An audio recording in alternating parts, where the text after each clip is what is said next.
we're continuing to work, as we did on Monday, with the back line. And if you weren't here, briefly posing that actually the dorsal sheath and the lateral sheath. So we were doing initial exercises like this, where just having you stand, and if you need a wall, you can do this with me now, as if you were trying out for the next Bob Fosse musical. And if you slide one leg back like that, and you just feel with your hand, I've got my left leg back, I'm engaging and attenuating the hamstring right down to the heel. The proposal was that if you engage that back line of the leg, the engagement will travel all the way up through that side paraspinal. So we could just try that, everybody, and you may just be getting out of bed. You slide one leg back. You're gonna engage your hammy on that side. You can reach back and make sure it's there. And then up comes the flagpole, not by overreaching with the arm, the shoulder, the neck, but just feeling like the conduit, or the, you know how you hoist a flag up by pulling down on the rope, pulling down, tightening the fascia on the back of that extended leg, and up comes that side. So you could just do a little bit of this. We go for a walk. We used to do something like this in the past, but stop and make sure you engage your back leg. Slide back, engage, float up. And you can make it more Tai Chi-like. Slide back, engage, hug the muscles, and up comes the arm. Now, when you bring the arm up, don't feel like you got to go way back into a back bend or yank on your neck. You keep that arm in front of you, which I've always proposed is a superior way to have the arms, more like a diagonal extension up. Okay, so that was the basic premise of the class, and then we took it, again, for those who weren't here, into extreme or more extreme measures, just to show you we're in a warrior one situation, engaged the back leg, and we launched toward warrior three and down into standing split. And I'm not saying you should do this now, I'm just showing the back credits of the last class. So we hoist up the flag of the upper body, the paraspinals, by engaging the back leg. And those that like warrior three, again, this isn't something you do at the beginning of class. I'm just showing how fun it is to be able to have this engagement. But let's get started with some grounded poses, and we're going to take this proposition further, doing some rolling around. It's a rainy day, and it all starts with centering on your sit bones. Just shift back and forth to feel the sitting bones, the front, the back, and moving the pelvis, maybe at first just by leaning and rolling back and forth, and then starting to come into your yogic breath. Coming into the control panel of the breath and the bandhas, where you inhale, drop the breath, preferably through the nostrils, but some are stuffy down into these pits of the low belly, and it draws across the transverse abdominals and slides you forward. Exhale. You can even open your mouth, let your jaw and shoulders and shoulder blades go slack, and just start to move with the breath. Side view for newbies. Inhale, transverse abdominal, Uddiyana Bandha lift. Draws you into a more erect spine. And then exhale, Mula Bandha. Breath comes up and with it we engage the pelvic floor. Simple exercises that are sneaky to start your practice become your bread and butter. And so while others are doing their warrior threes and all these elaborate postures, with a simple understanding of the master cylinder,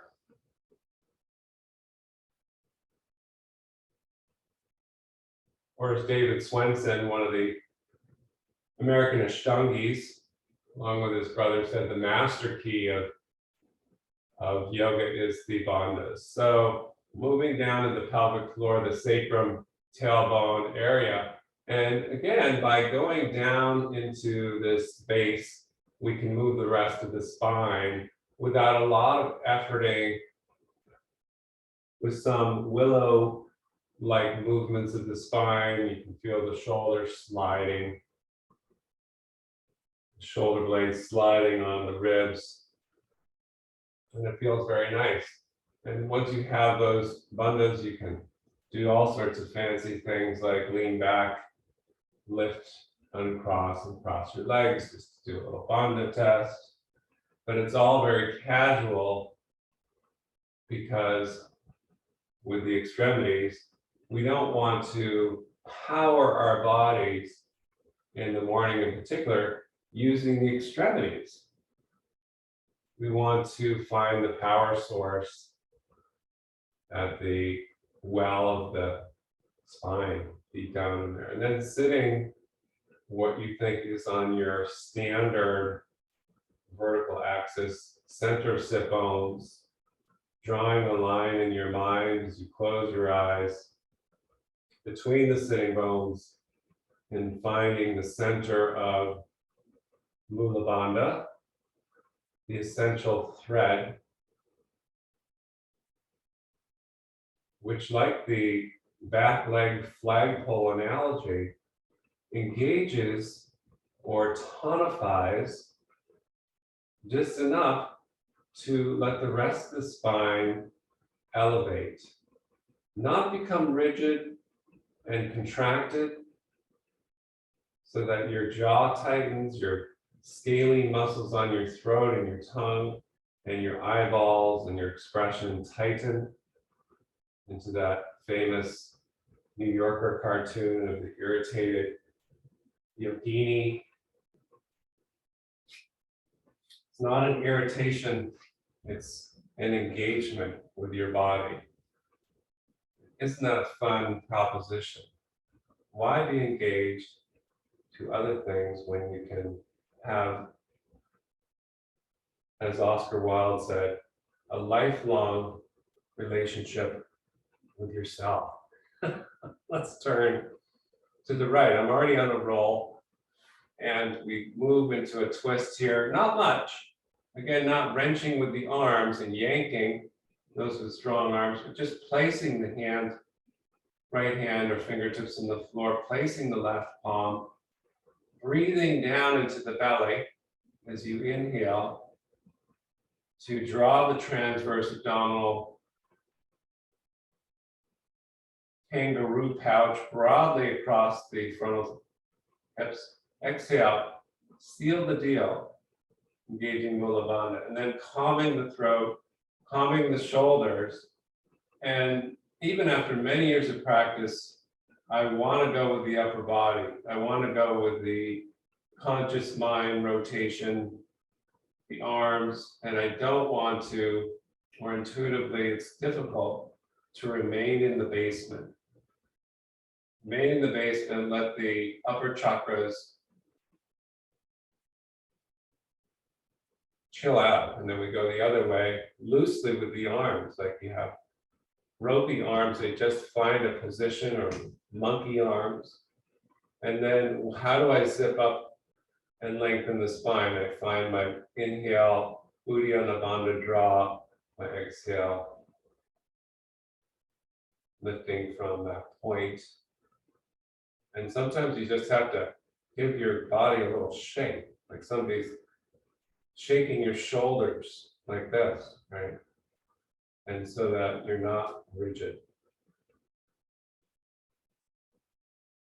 Okay, so let's now come to our cross-legged seating position, Sukhasana. And we're going to dive down and then lift up using our bandhas. So same thing happens, Uddiyana Bandha, like a wave coming at your belly. Here it comes. You're now in Costa Rica. Abba's in the Mediterranean, she prefers. And here it comes up and draws in the belly, scoops in, and then you spill over the wave. Maybe you just place your fingertips down. And then as you exhale, round the spine, draw in a little deeper to Mula Bandha. And you can even pause with your breath. Those that want to take a full fold, whose low backs can sustain it, go for it. Then you crawl your hands back, you repeat. Up we come, inhale, here comes the wave. Wow. I'm body surfing. Draw into the belly now at the end of the exhale, even deeper, even deeper. Crease it like a towel rolls there. And maybe you hold that breath and touch your head to the ground, using your bandhas, using your base as a way to elongate the upper body. So do a couple more of those, I'll do them with you.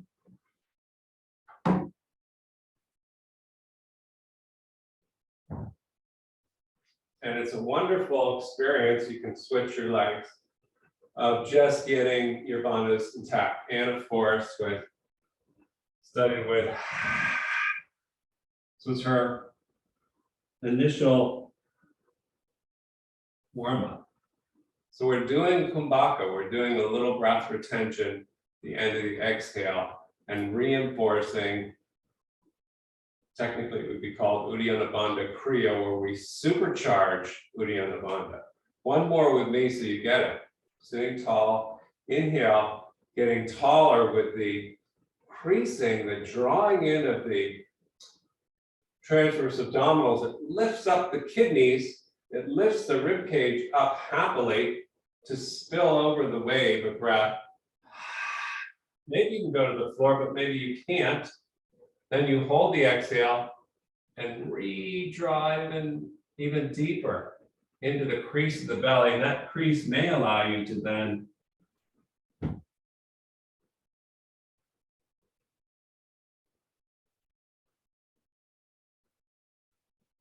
hang out. Some of you could hold the Vaya Kumbhaka, which is the exhale breath retention, for a minute. So then when you come up, close your eyes, take a few breaths. Hopefully you activated one of your tools as a yoga person.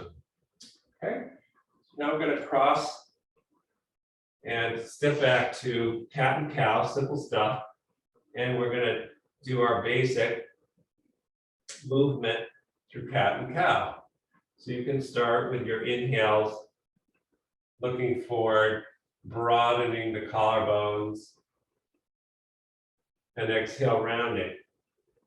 But as you do this, and you can close your eyes, you don't need to look at me, I want you to feel whether the tail is wagging the dog, or once again, is your consciousness, which is a big fat word for your brain, your mind, in this particular instance, your attention, your dharana, is mostly in your upper body. How do my hands look? How are my fingernails doing this morning? I wonder if my hair is all a mess and other people can see it.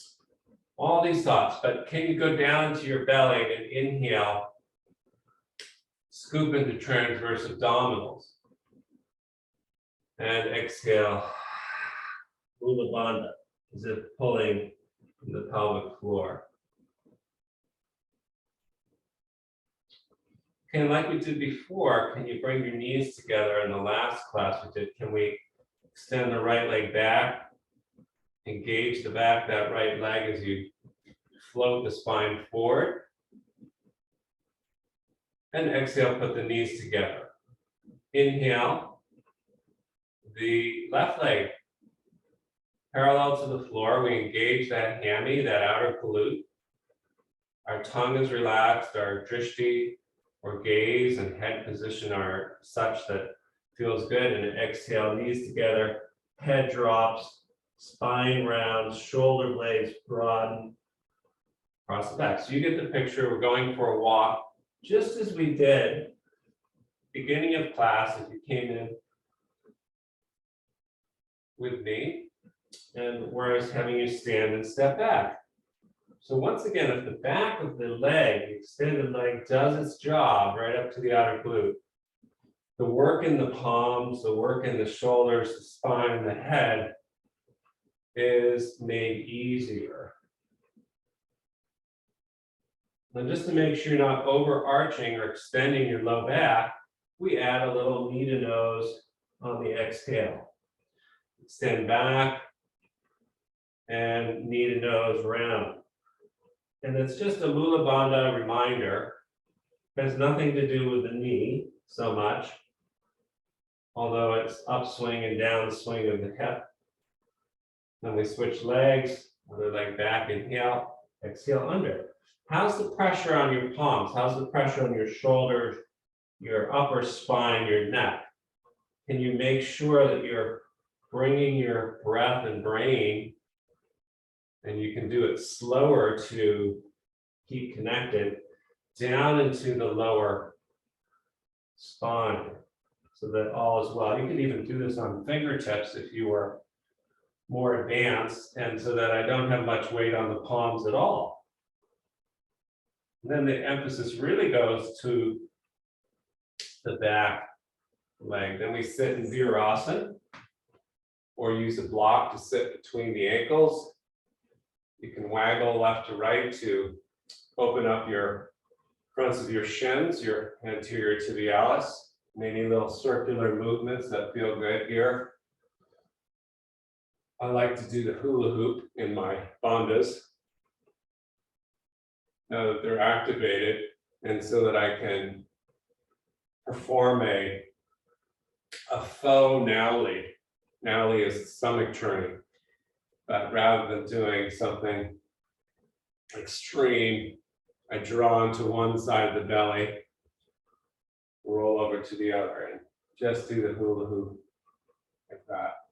Is something strange to you. Okay, so let's try hands and knees, curl toes under, and now we sit in puppy dog pose. Spread the fingers and bend the elbows a little, move the upper arm bones apart.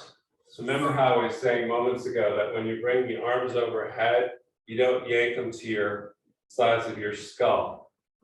This is a great debate among yoga teachers. But similarly, if we're in puppy dog pose here, palms down, shoulders broad, shoulder blades broad, peeking at our thumb line, toes curled under, and we're breathing down into the belly.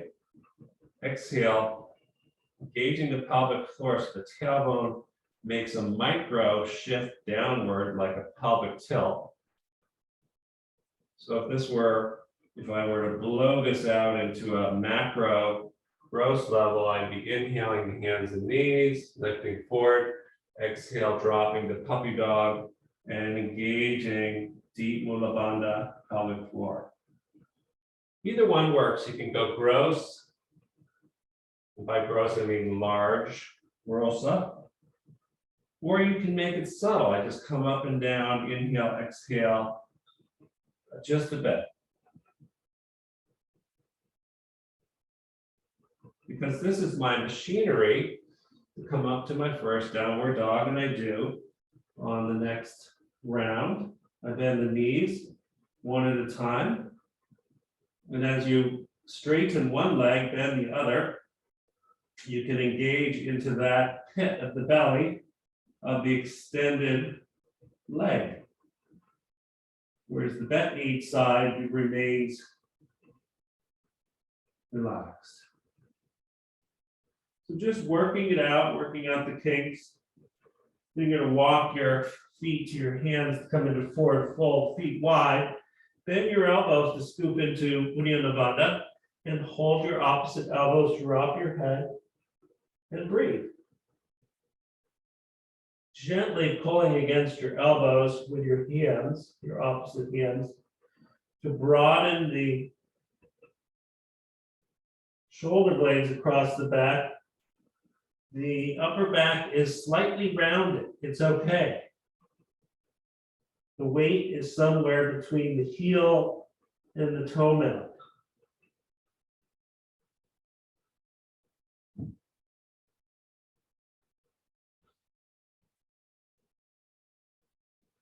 And then bend your knees, come up through a rounded spine through, we'll call it orangutan chair pose. Here I come. I'm in my Uddiyana Bandha scoop. And then I stand. So can we move in the bandhas, standing and folding, and see how that looks? So if I were to bring the feet fairly close together, your choice based on your hips.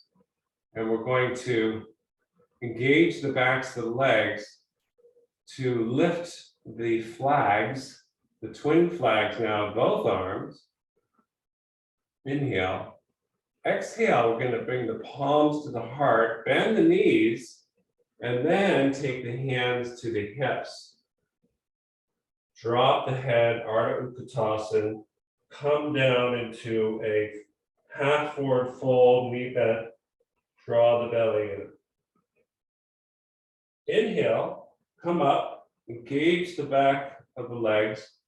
The arms float up with relaxed, dropped shoulders. Relaxed, dropped tongue. Soft, adoring eyes, adoring the relaxation of the arms. Exhale, palms to heart, starting to engage Mula Bandha, but the hands slide down to the hips to help. And I start to drop halfway over, or maybe just a little bit. I drop anchor in the Mula Bandha engagement, the sit bones to the heels, and I come up rounded. Inhale, I begin to straighten. Exhale. So I'm going to go and do this with my breath now. You can watch, you can follow. It's like a Tai Chi, very strange Urdhva Hastasana. Exhale.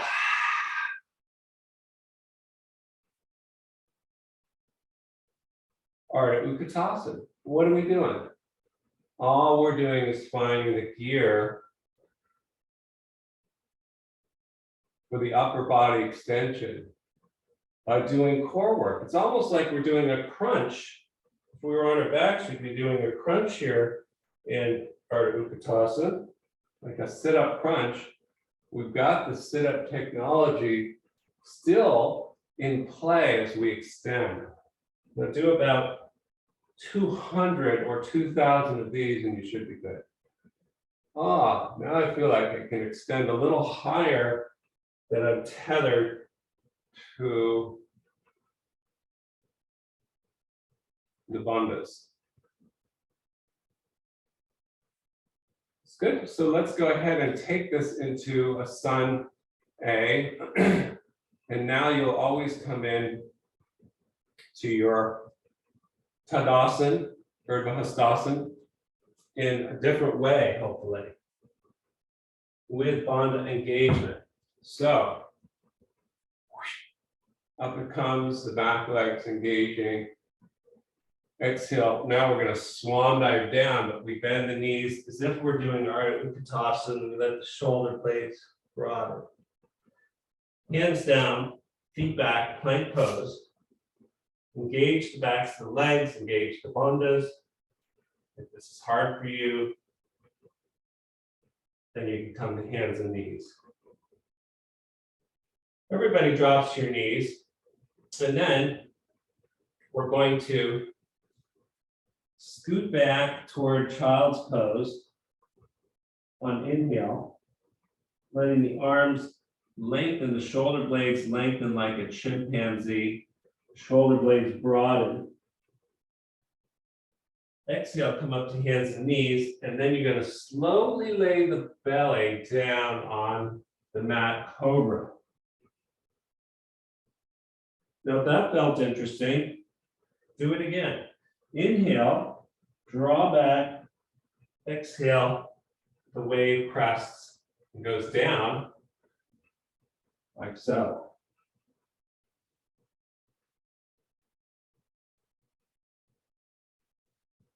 Once you get down the third time, come up to your easy cobra on your forearms and just, I was going to say swaggle. I invented a new word, swaggle. So it's a combination of swivel and waggle from one hip to the other. One never knows what happens in these sessions. So anyway, we're on easy cobra. Now I'm going to show you a little bit about the shoulders in extension poses. So the premise is that we're engaging the backs of our legs, and you can feel whether that's true right up to your outer glutes here. Don't overdo, to lighten the load on your forearms, your shoulders, etc. So it's very mobile in your shoulders. Most people just drop into a heap and all the weight crushes their shoulder capsules.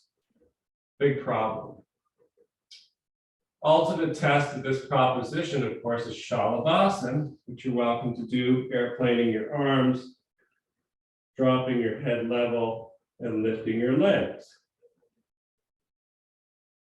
Place the hands down, drop the head down.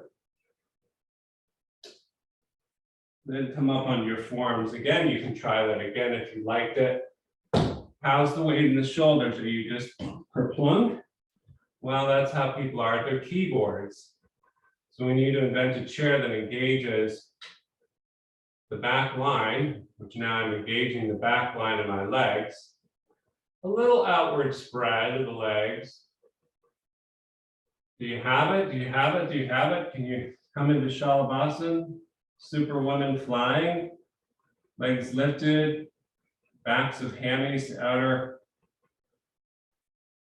hips, head level-ish, wherever's comfortable. Exhale, drop the head, place the hand through the shoulders, swaggle from left to right. Swaggle from left to right. Okay, you don't have to be doing this Shalabhasana work.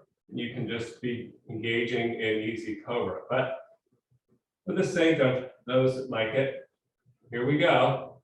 Now press your pubic bone, your tailbone down to the mat. That's part of this proposition.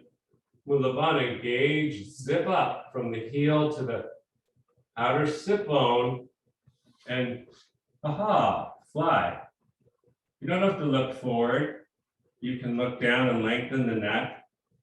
Keep a little bend to your elbows, lift them up. And before your low back protests, drop the hands opposite the shoulders, drop the head, and swaggle. Now we're going to do some more creative swagglings. So take a peek, and with my forehead either on the ground, or if you want a pillow, you don't want to have a hard mat or floor. Got my palms out from the shoulders, and I'm rolling from one side to the next on my forehead. My elbows are pointed to the sky, and I'm starting to stretch the pectoralis minor in the front of the shoulder. I'm not looking at it. So this is called advanced swaggling.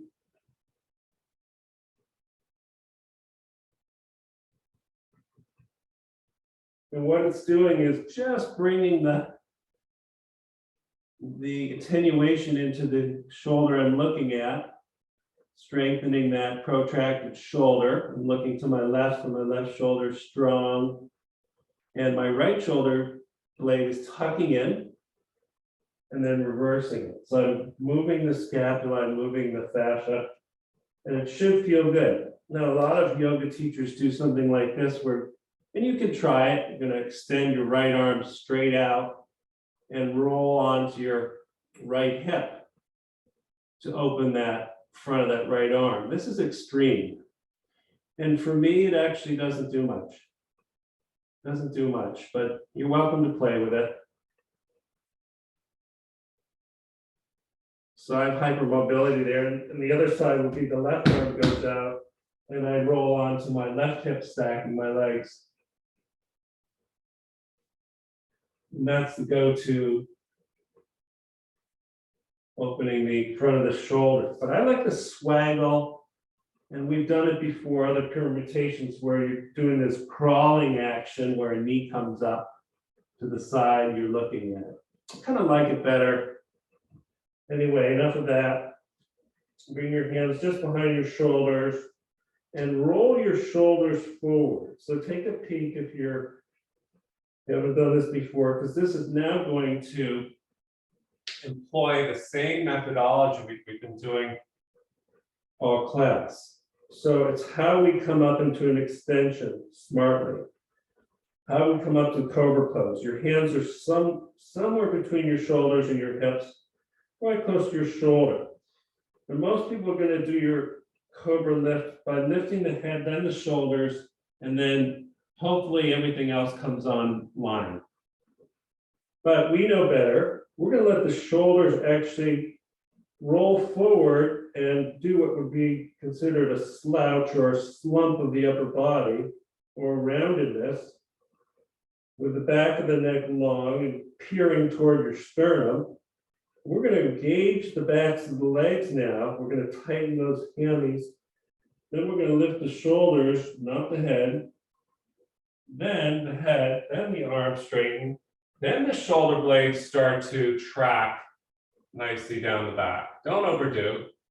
And then release the tire. Inhale, scoop into belly, press frontal hips forward, move the shoulders and shoulder blades forward toward your head and broadly disperse the shoulder blades. Shoulders come up, arms begin to straighten. Don't overdo. And then, so you get the picture. I'm saving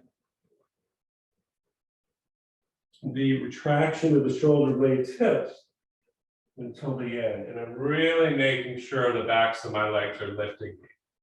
Otherwise, I trash my low back. Okay, and then swaggle from left to right. Your hands out to the side.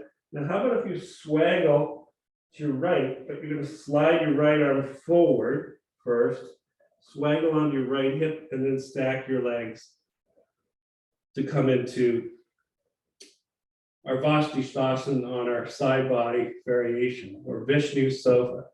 So now we're stacking our left leg on top of our right. We've got our head pillow is the right bicep, or take a towel underneath the head between it and the bicep, and we're engaging our core. You can pat your lower belly with your left hand to make sure the core is engaged. Or people are wobbly, fine, just take the left foot and plant it with the knee bent somewhere you can stabilize. Relax your face though, as you engage the backs of the legs, the outer hips. Can you get comfortable here with your head, with your shoulders, with your face and jaw by attenuating down in your bandhas? And keep your left fingertips on the floor, elbow pointed to the sky. Inhale, lift your left leg a foot, elevated a foot off of your right leg. And exhale, put it down. And just start to do some side leg lifts like we did on Monday.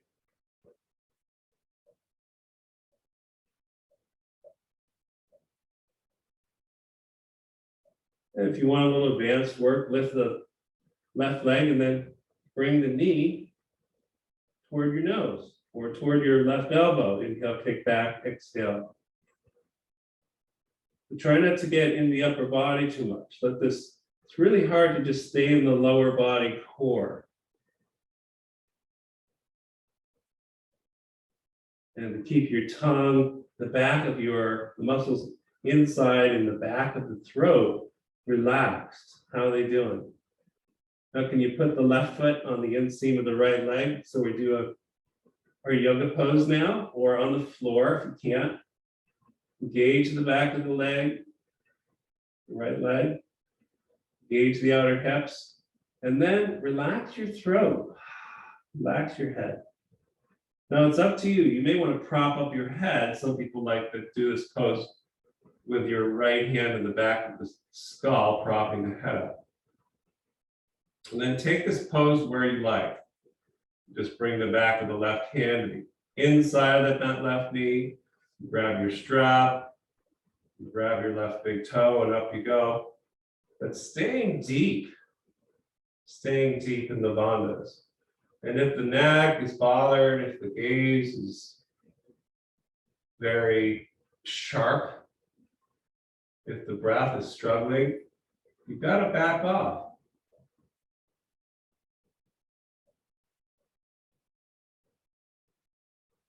Staying and soaking in the poses is never a bad idea if it calls to you. We'll roll onto our belly, place our forehead down, bring our hands like cobra, roll our shoulders forward, inhale, exhale, swaggle or roll to your left side and shoot your left arm forward, come onto your left hip, stack right leg over left.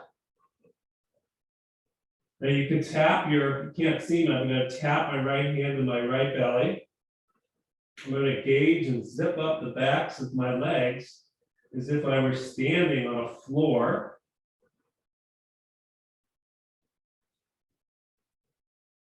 So what's going on here is we lift the right leg up and then put it down. We're doing a similar, although a variant on something I had you do much earlier in class, which is engaging the down leg, which in this case is the back of the left leg, right up to the left hip.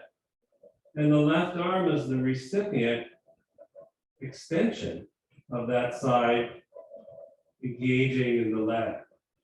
The right leg's playing and saying hello, lifting up, and maybe with your right fingertips as a kickstand, you bring your right knee to your right elbow as you exhale. Inhale, extend back, and exhale, tap the elbow. But watch the tension in the throat, the neck, the jaw, and even after many years of practice, I have to catch myself from going there, getting tense. Any variations you like are fine, but I'm going to bring the right foot to the inseam of the left leg. I'm going to bring the back of the right hand to the inside of the right leg. And I could use a strap or my first two fingers of my right hand to then elevate and lift the right leg up. And I move the hips away from me. I move the tailbone away from me. I draw pelvic floor up through the spine. And I soften my right side of my face, my jaw, my tongue. Those that wanted to do this pose with your hand, left hand under the skull and spine. Get a little more of a tricep stretch. Okay, then we come down and we roll onto our foreheads, our hands dispersed, we swaggle a bit more. And just make sure the shoulders are feeling good. Okay, perfect cover pose, shoulders roll forward, upper back rounds, it rounds, frontal hip bones press. Inhale, shoulders lift, arms begin to straighten, head lifts, backs of legs zipping up, tops of toes dragging back toward you. Exhale, child's pose saves you. And come up on your fingers, your fingertips in child's pose.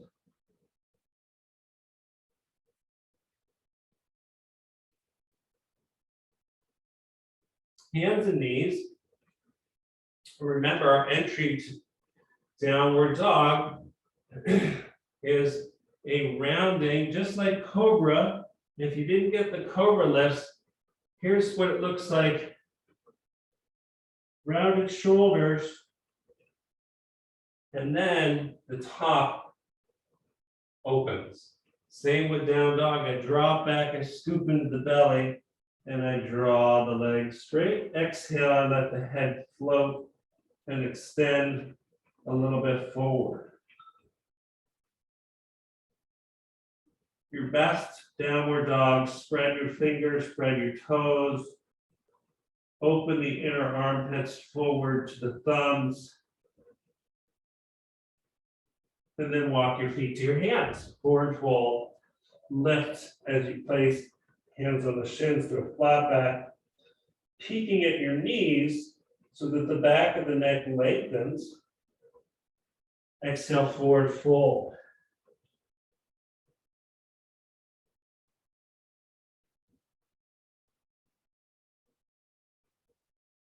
Then your knees come up to your chimpanzee utkatasana with the upper body rounded and draped. Slowly roll up, just like the cobra. Shoulders are forward until the end. And then they come back. Yes? Let's do a little more. First thing I want you to do, if you have a wall, is just step to the wall and push the back of your hand. I have my left hand, but you can have your right. You don't have a wall, just fake it. But I'm going to have a highlight. Remember that sport highlight? I think it died.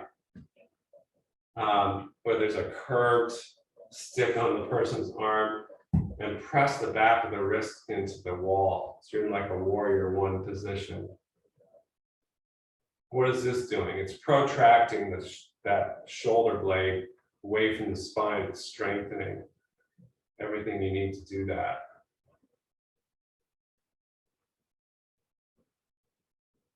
What about the opposite? We reach back with that same arm that was against the wall, and we bend the elbow, and we sink down, and we draw the shoulder blade tip down into the spine. Retraction, retraction, protraction.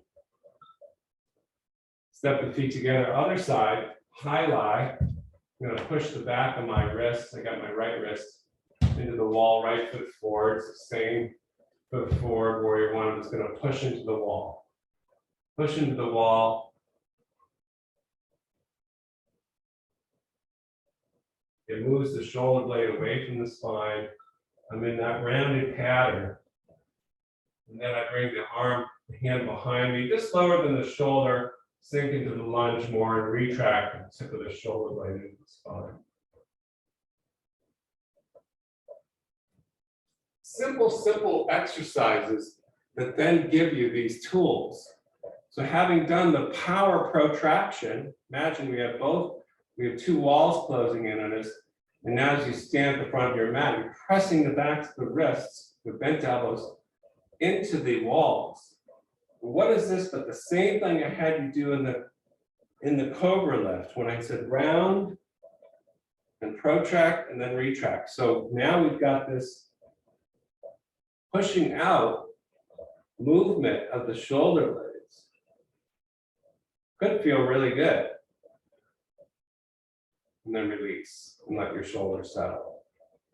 So what if we step back with the left leg and we push out, warrior one, we push out, just round your spine, push out to the walls. And hands going apart, up. Now the chest lifts. Now the arms come up in front where you can see them, and the shoulder blades slide down the back. Exhale, feet together. Step your right foot back. Lean forward, push out with the backs of the wrists, the upper arms. Round and spread all the fascia across the back. Should feel really good. Move those ribs and rib connectors to the vertebra. Rainy day, sigh, and then exhale. Everything falls into place. Can you just do a little dance? Spread your back wings. Exhale.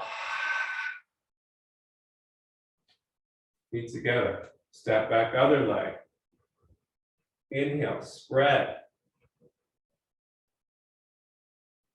Arms come up at the top. Exhale.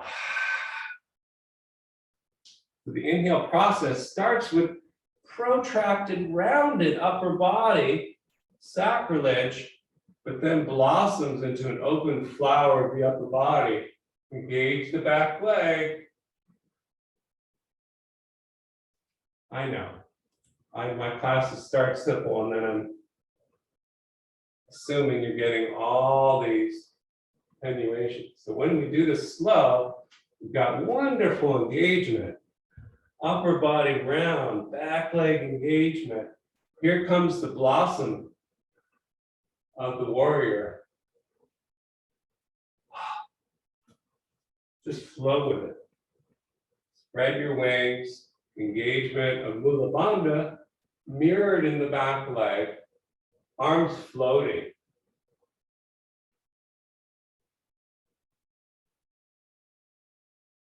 Let's move on a little bit. Now, using this technology, and it's just a couple of simple actions, to put together the body again, to remember, to reconfigure the body.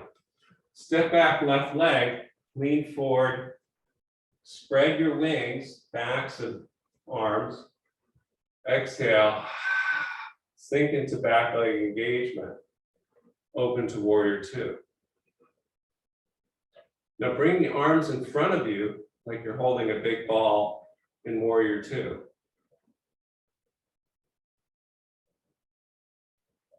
Inhale, start to come out with the arms. Exhale, warrior two. Hold the ball. This time, straighten the front leg like you're going to do triangle. Now round the upper back. I know, it's crazy. Round, pull the shoulder blades apart like a cat's cradle between the fingers. Out you come. Out, out, out. Now the shoulders start to lift. Exhale. Arms float. Straight front leg, cat's cradle open, and exhale. Now you can play. All the ribs open.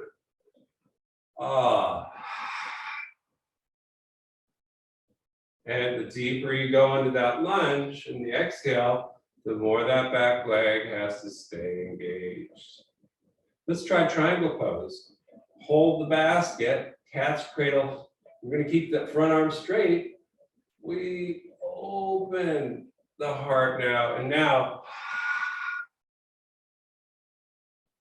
down you go, or use a chair. Same thing happens to open Trikonasana if I bring my left arm, my upper arm down where I can see it, and I scoop the belly and I round the shoulder blades. Inhale. Wow. And now I open the upper body. Bring the hand down. Reach out like you're pushing the back of the wrist into the wall like we just did. Exhale. And come up. Step the feet together. That wasn't too graceful. And let's slide the right leg back. Cat's cradle. Inhale. Exhale, sink. Float the arms. The elbows are bent a little bit. They're soft. They're not rigid. And then pivot out, warrior two. Bring your basket arms together, elbows bent. Inhale. Round the upper back. Look down. Spread the shoulder blades. Exhale. Unleash the arms. Now do it with a straightening front leg. Inhale. Exhale, warrior two. Just move.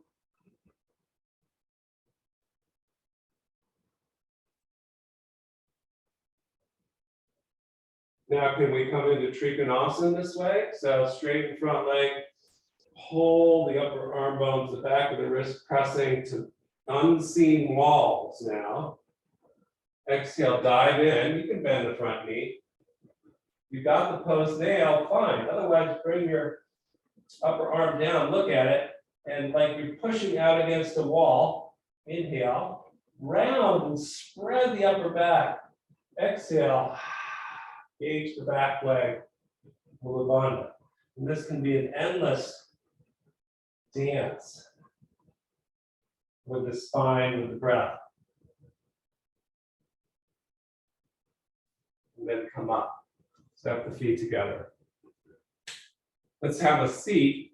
First, take a forward fold for several breaths with your knees bent to make sure your low back didn't get imperfect, and then we'll regroup to finish.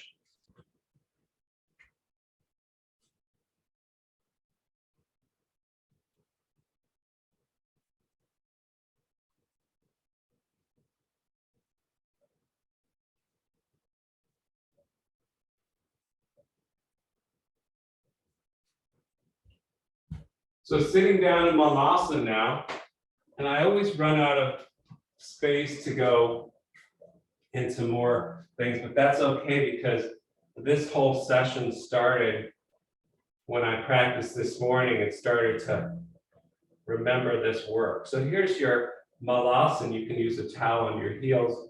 It's the same, I call it the chimpanzee, rounded shoulders, shoulder blades.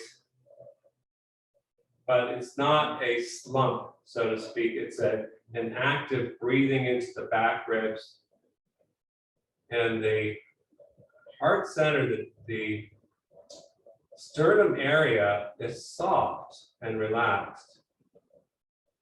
The problem now is you sit down, and we're going to just do a few more poses with a lot of yoga practices. Anya Sara was guilty of it.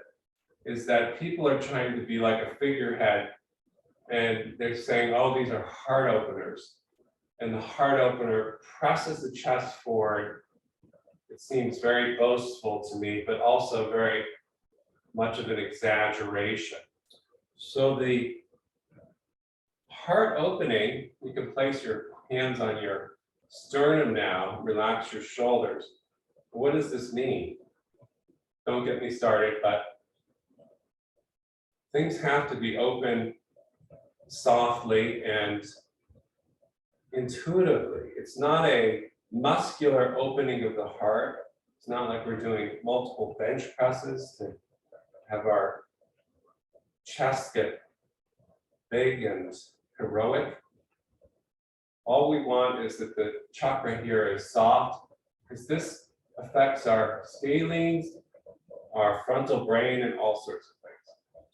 All right, so let's not get too philosophical, but let's try a reverse tabletop, walking our hands behind us and turning the fingers outward, the thumbs outward. And so perfect example to finish the work today is that a lot of people would push the chest up to come into this pose.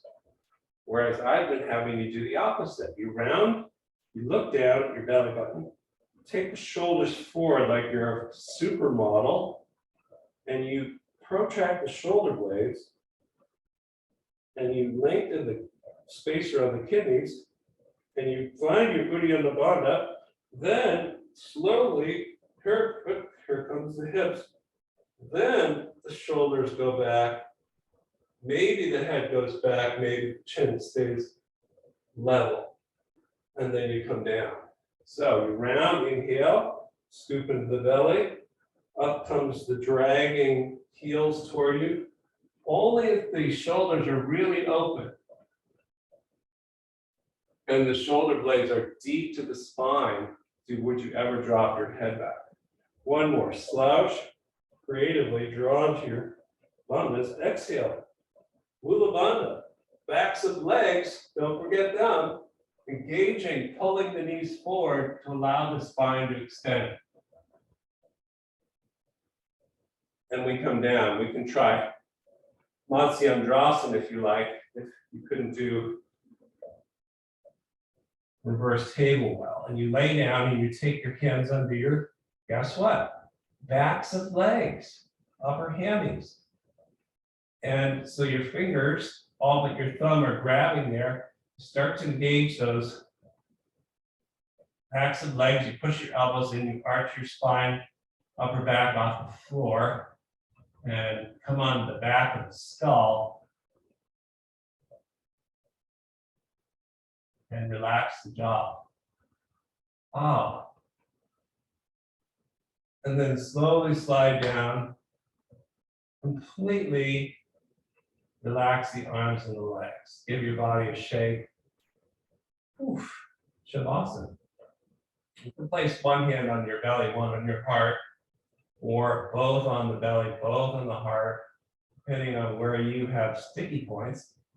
And just take a few releasing exhales to clear the palate. My recommendation, 10, 15 minutes Shavasana. I love hands to belly, hands to heart, hands over the face, like a washcloth. And I allow the body to absorb the information deep in the limbic system, in the shadow world of intuition. So if you have time, do that. Otherwise, bending the knees, rolling to one side, remembering your seat.